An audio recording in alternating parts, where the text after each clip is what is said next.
Welcome ITI students. आज आपण पाहणार आहोत वर्कशॉप कॅल्क्युलेशन अँड सायन्स हा सेमिस्टर 2चा पेपर आहे आणि जानेवारी 2018 या वर्षीचा हा पेपर आहे. हा पेपर पूर्ण पेपर आहे 75 मार्काचा. टोटल क्वेश्चन्स आहेत पेपरसाठी 25 प्रश्न आहेत, जेणेकरून या ठिकाणी सांगितलं आहे अटेम्प्ट ऑल क्वेश्चन्स. सर्व प्रश्न लिहा. All questions carry equal marks. प्रत्येक प्रश्न जो आहे त्याला एकसारखे मार्क आहे, जेणेकरून जर 75 मार्क्सचा पेपर आहे, प्रश्न आहेत 25, तर एक प्रश्न आहे 3 मार्काचा. This paper carries negative marking 25%. Marks will be deducted for each wrong answer. 25 × 75 एक प्रश्न आहे 3 मार्काचा. तर आपला एक प्रश्न चुकला तर त्यापैकी 25% मार्क कट होणार, म्हणजे 3 पैकी 25%. याचा अर्थ 0.75 मार्क आपल्या चुकीच्या उत्तराला कट होणार आहेत. पहिला प्रश्न आहे, what is the ratio of cot theta. Cot थिटाचा रेशो काय आहे? तर आपण याचा एक टेबल आहे, टेबल पाहूया. हां, तर या ठिकाणी दाखवलं आहे कॉट थिटा बरोबर आहे 1/tan थिटा.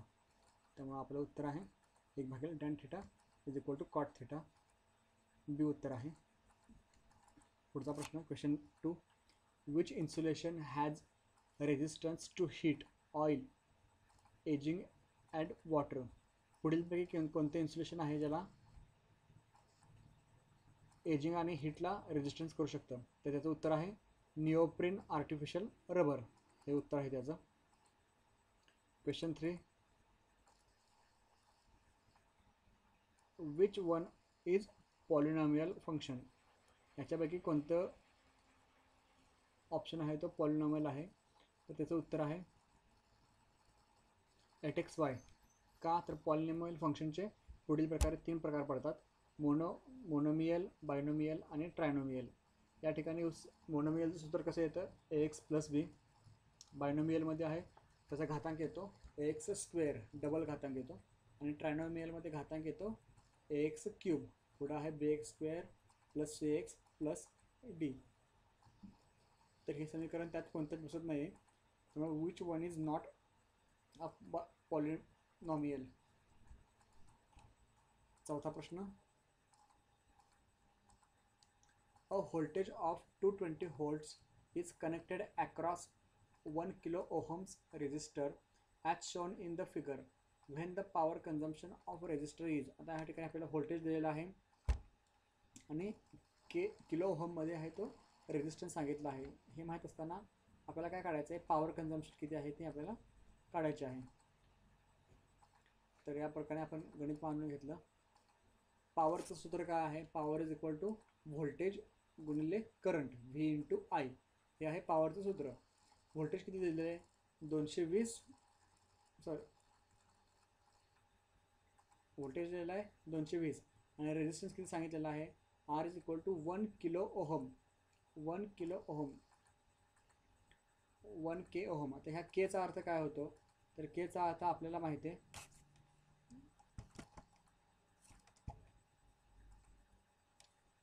तर या ठिकाणी के सिम्बॉल जो आहे केचा दाखवलेला आहे. तर केचा अर्थ काय होतो? डेसिमल पॉवर 10⁻³ किंवा त्याची किंमत आहे 1000. याचाच अर्थ या ठिकाणी 1 K ओहम जे आहे ते आहे, के म्हणजे 1000, 1000 गुणिले 1चं उत्तर येणार आहे 1000 ओहम. त्यामुळे आपलं सूत्र काय होणार आहे? I इज इक्वल टू, आता हे जे पॉवरचं सूत्र आहे त्याच्यापैकी आपल्याला V माहिती आहे, V माहीत करून घ्यायचं आहे. V is equal to IR. आणि ह्याच्यामध्ये आपल्याला V दिलेला आहे आणि R दिलेला आहे. तर आपल्याला V माहिती आहे आणि R माहिती आहे. ओहमच्या सूत्रानुसार आपण I किती आहे तो माहीत करून घेऊया, करंट माहीत करून घेऊया. त्यासाठी सूत्र मांडलं I is equal to V/R. या ठिकाणी I जे आहे ते बरोबर चिन्हाचं एका बाजूला ठेवलं आणि जो R गुणाकाराला होता तो Vच्या खाली भागाकाराला घेतला. तर त्याचं उत्तर येते 0.22 अँपियर. हा झाला करंट. आपल्याला V माहिती आहे, V आहे 220. पॉवरच्या सूत्रामध्ये Vची किंमत टाकली 220 आणि गुणिले आयची किंमत किती आहे? 0.22 अँपियर. हा गुणाकार येतो 48.4 वॅट. त्यामुळे आपलं पुढचं उत्तर आहे 48.4 वॅट. हे आपलं उत्तर आहे डी ऑप्शन. पाचवा प्रश्न आहे the quantity of heat which is required to raise the temperature of 1 gram of substance through 1 Celsius it's called. 1 gram substance आहे, 1 ग्रॅमचं काहीतरी वस्तू आहे, त्या वस्तूचं आपल्याला 1°C तापमान वाढवायचं आहे. तर त्यासाठी जे आपण हीट त्या मटेरियलला देणार आहे एखाद्या वस्तूला, तर त्या हीटला काय म्हणायचं? तर त्याचं उत्तर आहे स्पेसिफिक हीट. एखाद्या वस्तूचं तापमान 1°C वाढवायचं असेल तर त्यासाठी जी हीट लागणार आहे आपण देणार आहे त्या हीटला म्हणायचं आहे स्पेसिफिक हीट. या ठिकाणी व्याख्या दिलेली आहे स्पेसिफिक हीटची. It is also expressed as the amount of heat required to raise the temperature of unit mass of substance through 1°C in SI unit in order to heat mass of 1 kg of water through 1°C. हे उदाहरण दिलेले आहे या ठिकाणी. तर आपला पुढचा प्रश्न बघूया आपण. 6वा. In an hexagonal prism shown in drawing given below L is equal to 30 cm. हा जो प्रिझम आहे षटकोनी, याची लांबी जी दिलेली आहे ती आहे 30 cm.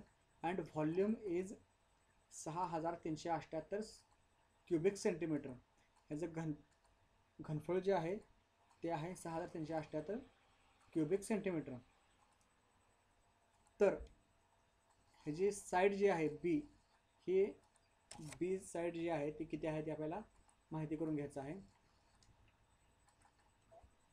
आपल्याला ही माहिती करून घेण्यासाठी पहिला हेक्सागोनल जो आहे हा प्रिझम, हा प्रिझमचा बेस जो आहे, हा बेसचा एरिया, हा एरिया माहीत करून घ्यायचा आहे. आणि ह्या एरियाला जी लांबी येणार आहे ह्याची किंवा उंची असेल एल, यांना आपण त्याला गुणाकार करणार आहे. तर हे सूत्र आहे एरिया ऑफ हेक्सागोनल बेस गुणिले हाईट म्हणजे व्हॉल्यूम ऑफ प्रिझम.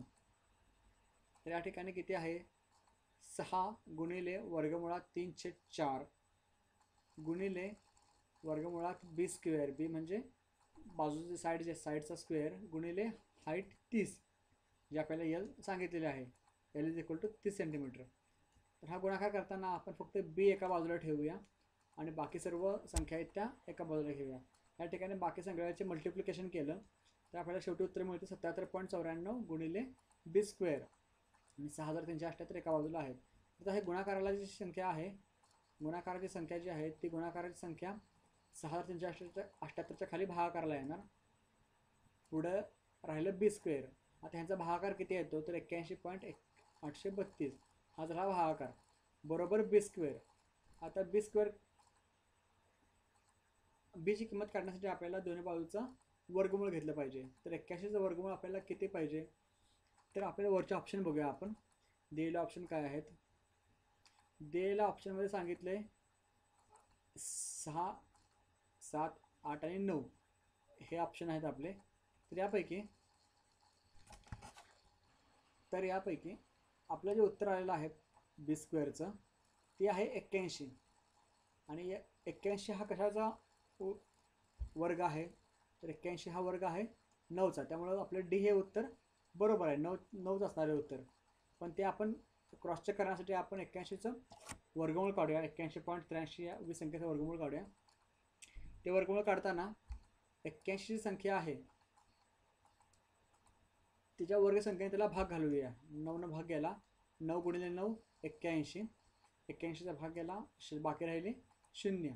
आता हे जे वरती 9 लिहिलं भागाकाराच्या ठिकाणी, हा 9 पुन्हा इथे लिहूया आणि ह्याची बेरीज करूया. 9 + 9 झाले 18 संख्या. आता दशांश चिन्हाच्या पुढच्या संख्या आहेत ती किती आहे 8, 3, 2 आहे. पण आपल्याला या संख्येचे 2-2च्या स्वरूपात गट करायचे जेणेकरून पॉईंट नंतर पहिल्या 2 संख्याचा गट, नंतर पुढे संख्या नसेल 2च्या पुढे कोणतीही संख्या नाही आहे तर त्या ठिकाणी तुम्ही 0 लिहू शकता, 2 0 त्याचा गट आणखी पुढचा गट करू शकता. आता पुढची संख्या आली 83 संख्याला आहे खाली लिहून घेतलं 18. आता याच्या पुढे आपल्याला एक संख्या ॲड करून त्यांना भाग घालवायचा आहे. पण 18च्या पुढे कोणतीही संख्या वाढवली तरी 83च्या पेक्षा ती मोठी संख्या येणार आहे, त्यामुळे आपण भाग घालवू शकत नाही. तर ह्या ठिकाणी 0चा भाग गेला 83 आहे जे खाली लिहिले आणि ह्या ठिकाणी जे वरती आपण भागाकारला 0 लिहिले, जो भाग गेला तो भाग आपण इथे ॲड करूया, म्हणजे 180 प्लस 0 टोटल आहे 180 ह्या ठिकाणी येणार.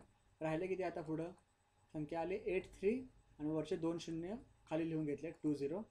टोटल संख्या झाली 1820. तर आपल्याला 1820 पेक्षा जरा लहान कोणती संख्या येईल ती आपल्याला पाहायची आहे. ती कशी काढणार आपण? आता 180 जी आपली पहिली संख्या वरून खाली आली त्याच्या पुढं अशा संख्यांची ॲडिशन करायची, म्हणजे ह्या ठिकाणी आता आपण 4 घेतलं, जर जी संख्या आपण ॲड करणार आहे त्याच संख्येने त्याचा गुणाकार करायचा. येणारं उत्तर आहे ते या संख्येपेक्षा थोडंसं लहान पाहिजे, जेणेकरून त्यातनं वजाबाकी करता येईल. तर 1804 ह्या ठिकाणी आपण 3 लिहिलेलं असतं, तर येणारं उत्तर आहे ते फार छोटं आलेलं असतं आणि वजाबाकी योग्य झाली नसते. तर ह्या ठिकाणी 1804 हे बरोबर आहे. यांचा गुणाकार येतो 7216. 4चा भाग गेला, तो 4 आपण पुन्हा इथे लिहून घेतला. टोटल झाली संख्या 1808. आता या ठिकाणी परत बाकी राहिली 1104. या 1104 वरती आणखीन डबल 0 लिहा. या ठिकाणी आपण 6 ॲड केले 1808 मध्ये. टोटल संख्या झाली 18086. 18086 गुणिले 6 जे उत्तर आलं त्याची वजाबाकी करा, त्यातून आपल्याला बाकी मिळते 1884.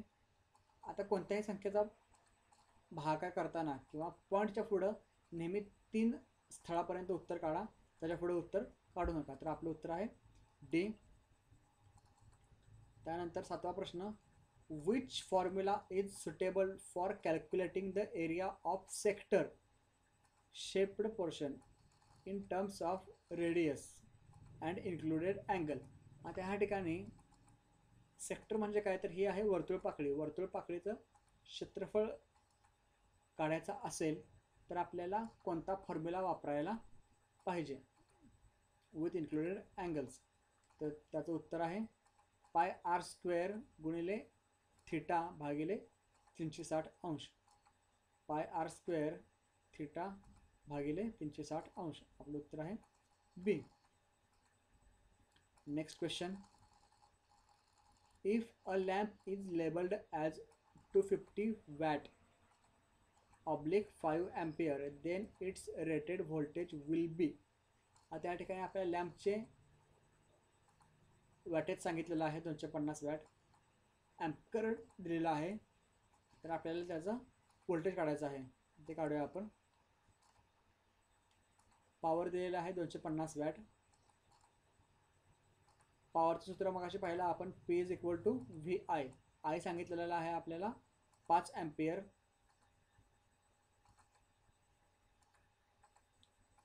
तर P ची किंमत आहे तशी लिहिली 250. व्ही ची किंमत आपल्याला माहीत नाही, काढायची आहे. आय ची किंमत आहे 5. हे समीकरण मांडल्यानंतर ह्या समीकरणामध्ये आपण संपूर्ण किमती घातल्या. व्ही ची किंमत आपल्याला मिळते 250 भागिले 5. उत्तर आलं 50 व्होल्ट. तर आपलं पहिलं उत्तर आहे ऑप्शन ए. नंतर 9वा प्रश्न, if the area of square wooden brick is 625 centimetre square. एक चौकोनी वीट आहे, पण ती कशी आहे, लाकडाची. लाकडाच्या विटेचा टोटल एरिया आहे 625 centimetre square. Find the side of wooden block. तर त्याच्या आपल्याला साईड्स माहिती करून घ्यायच्या आहेत. स्क्वेअर आहे याचा अर्थ सगळ्या लांबी रुंदी आहेत त्या समान असणार आहेत.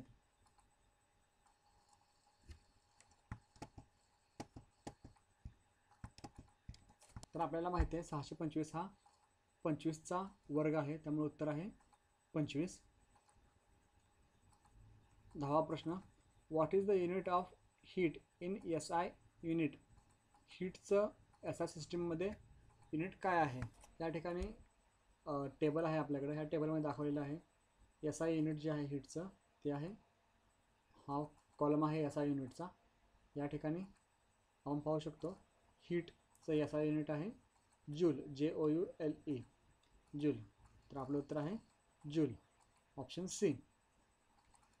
11वा प्रश्न, an effort of 25 kg is applied to a simple machine having velocity ratio 4 and efficiency 15%. Effort आहे 25 किलो आणि ती व्हेलॉसिटी रेशो आहे 4. एफिशियन्सी दिलेली आहे 15. तर यासाठी एक फॉर्म्युला आहे, तो फॉर्म्युला बघूया आपण. हा फॉर्म्युला आहे एफिशियन्सी बरोबर मेकॅनिकल ॲडव्हान्टेज भागिले व्हेलॉसिटी रेशो.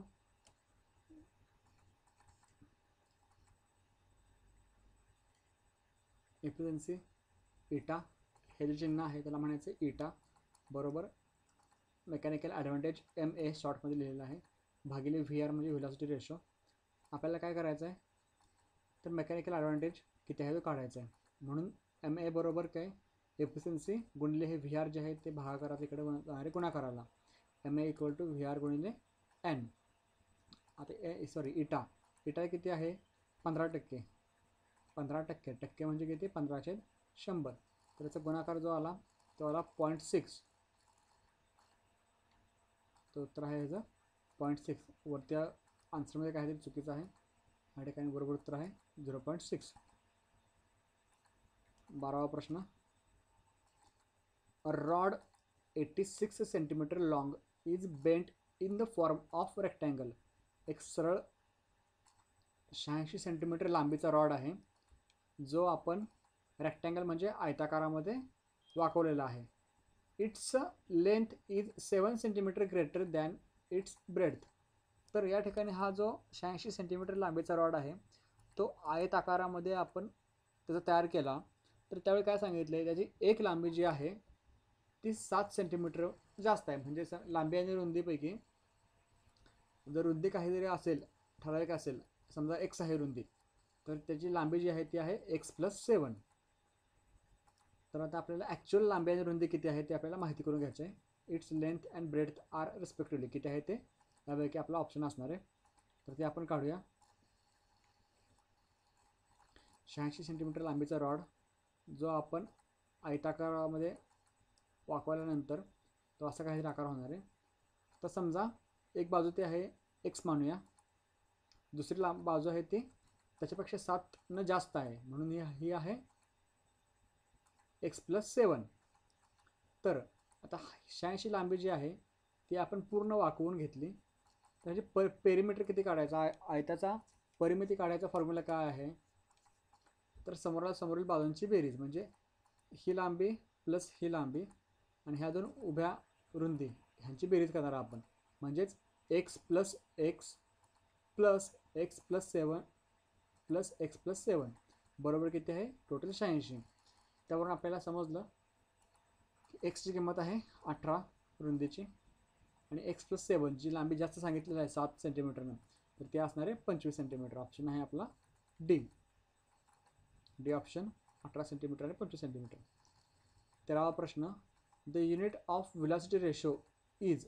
व्हेलॉसिटी रेशोचं युनिट काय. मूळतः पाहायला गेलं तर रेशो हा नेहमी जो असतो तो एकसारख्या क्वांटिटीचा किंवा सेंटीमीटर मीटर छेदाला आणि अंशाला एकसारखी क्वांटिटी असेल तर आपण त्याचं गुणोत्तर घेऊ शकतो. आणि ज्यावेळी आपण गुणोत्तर घेतो त्यावेळी त्याचं युनिटला युनिट कॅन्सल होतं आणखी कोणतंही युनिट राहत नाही. तरी पण आपण इथं चेक करूया. ह्या ठिकाणी दिलेलं आहे व्हेलॉसिटी रेशो काय आहे. हा गुणोत्तर आहे कशाचं distance move by the effort divide by distance moved by load. आता जे अंतर आहे ते अंतर आपण मीटर किंवा सेंटीमीटरमध्ये घेणार. दोन्हीकडचं अंतराचा रेशो असल्यामुळं अंतराला अंतर कॅन्सल होऊन शेवटी कोणत्याही प्रकारचं युनिट राहणार नाही आहे. त्यामुळे याला ही क्वांटिटी आहे ती युनिटलेस आहे. म्हणून आपलं उत्तर आहे नो युनिट. 14वा प्रश्न. What is the value of 1 radian in degrees. डिग्रीमध्ये 1 रेडियनची किंमत किती आहे तर ते काढण्यासाठी 1 रेडियन म्हणजे काय आहे. 1 रेडियन बरोबर 180 अंश भागिले पाय. आता 180 अंश भागिले पाय हे जर सोडवलं 1 रेडियन इक्वल टू 180 भागिले पाय त्याचा भागाकार केला ते उत्तर येते 57.3 अंश. त्यामुळे आपलं उत्तर ए आहे ते बरोबर आहे. A option is correct. 15वा प्रश्न. What is the equivalent of degree Fahrenheit for centigrade heat unit in 40 degree Celsius. सोप्यात काय आहे तर 40 अंश सेल्सिअस तापमान दिलेलं आहे. त्याचं आपल्याला ऑप्शन खालचे सगळे आहेत एफमध्ये म्हणजे फॅरनहाइटमध्ये रूपांतर करायचं आपल्याला त्याच्यामध्ये. तर आता हे हीट कन्व्हर्जन करण्यासाठी आपल्याकडे एक फॉर्म्युला आहे तो फॉर्म्युला पाहूया. हा आहे तो फॉर्म्युला. या फॉर्म्युल्याचा वापर करून आपण डिग्री सेंटीग्रेडचे केल्व्हिनमध्ये आणि केल्व्हिनचे फॅरनहाईटमध्ये एकमेकाचे रूपांतर करू शकतो. तर आता हा फॉर्म्युला आपण मांडून घेऊया. ह्या फॉर्म्युलानुसार सेंटीग्रेडचं आपल्याला फॅरनहाईटमध्ये जायचं आहे. त्यामुळे आपल्याला सी सेंटीग्रेड भागिले 100 बरोबर फॅरनहाईटमध्ये F वजा 32 भागिले 180 याचा उपयोग करायचा आहे. हा उपयोग करताना सेंटीग्रेड जे आहे ते आहे 40. हे या ठिकाणी लिहून घेतलं. 40 भागिले 100 किती येणार आहे 0.4 बरोबर F मायनस 32/180. F मायनस 32/180 180 गुणिले 0.4 उत्तर आलं 72. आता हे 72मध्ये जे इकडं -32 आहेत ते इकडे आपण प्लस करूया. टोटल उत्तर येते 104 फॅरनहाईट. म्हणून आपला ऑप्शन आहे 100Fच्या आसपास उत्तर येते. That's correct. पुढचा प्रश्न आहे the lever shown below represents the type of lever. पुढीलपैकी लिव्हर हे कोणत्या लिव्हरचा प्रकार आहे. First order, second order, third order आणि फोर्थ ऑर्डर. तर ही लिव्हर कोणते आपण पाहूया कोणत्या ऑर्डरमध्ये फिट होते.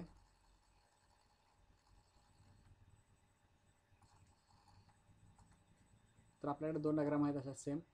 फर्स्ट ऑर्डर लिव्हरमध्ये काय आहे सेंट्रलला फलक्रम आहे टेकू, त्याला आपण मराठी टेकू बोलतो आपण, फलक्रम आहे आणि दोन्ही बाजूला F1 आणि F2 लोड आणि एफर्ट आहे. दुसऱ्या ऑर्डरमध्ये फलक्रम आहे तो एका बाजूला राहतो, लोड सेंट्रलला राहतो आणि एफर्ट जो आहे जो आपण लावणार आहे एफर्ट तो या ठिकाणी राहतो बाहेरच्या बाजूला. आणि थर्ड ऑर्डरमध्ये एफर्ट आहे तो सेंट्रलला राहणार आहे आणि लोड आहे तो बाहेरच्या बाजूला राहतो व फलक्रम आहे तोही सुद्धा बाहेरच्या बाजूला राहतो.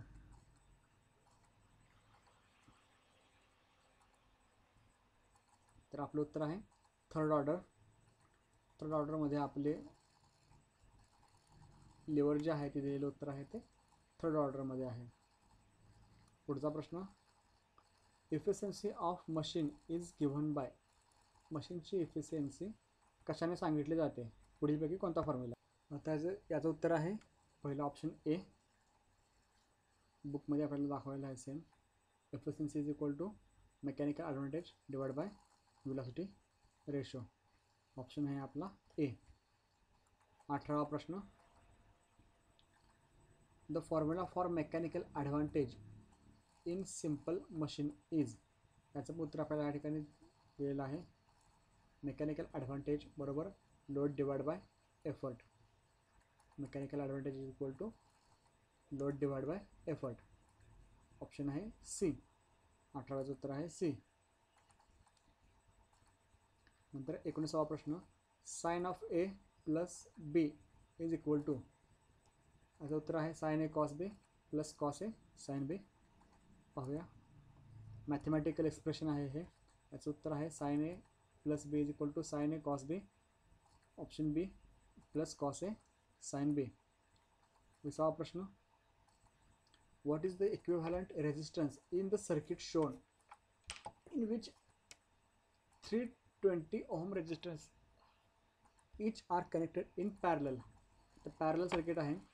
आता याचे रेजिस्टन्सचे कॅल्क्युलेशन आपण बघूया कशा प्रकारे येते. या प्रकारे दिलेले आहेत आपल्याला रेजिस्टर जे पॅरलमध्ये आहेत. टोटल रेजिस्टर काढण्यासाठी हा फॉर्म्युला आहे 1 डिवाइड बाय RT. RT म्हणजे टोटल रेजिस्टर्स बरोबर 1/R1 plus 1/R2 plus 1/R3. या ठिकाणी तिघांच्या व्हॅल्यू लिहिल्या. R1 30, R2 30 आणि R3ची व्हॅल्यू 30 बरोबर किती आलं. छेद समान आहे, छेद ह्याचा राहील. वरच्यांची बेरीज 3 येणार आहे. 3 भागिले 30 बरोबर 110.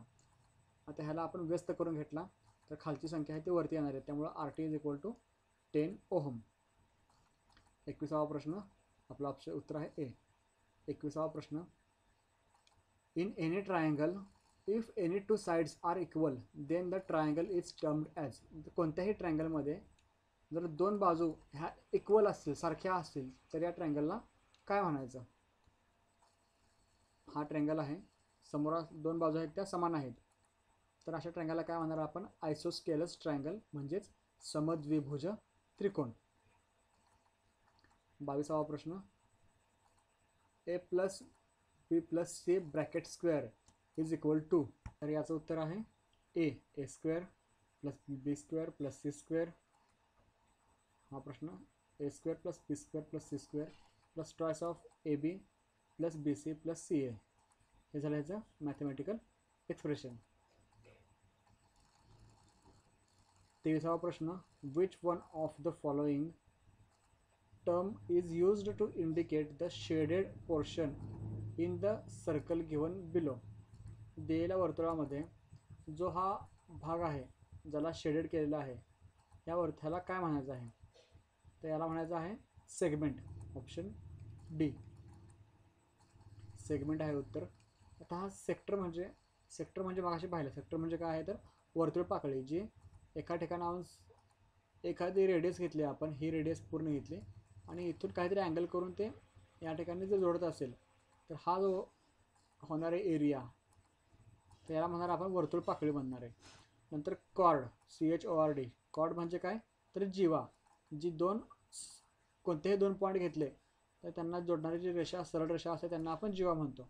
आणि वर्तुळाची सर्वात मोठी जीवा म्हणजे व्यास, जी समोरासमोरील दोन बिंदूंना जोडते, तर ती सगळ्यात मोठी कॉर्ड म्हणजे व्यास.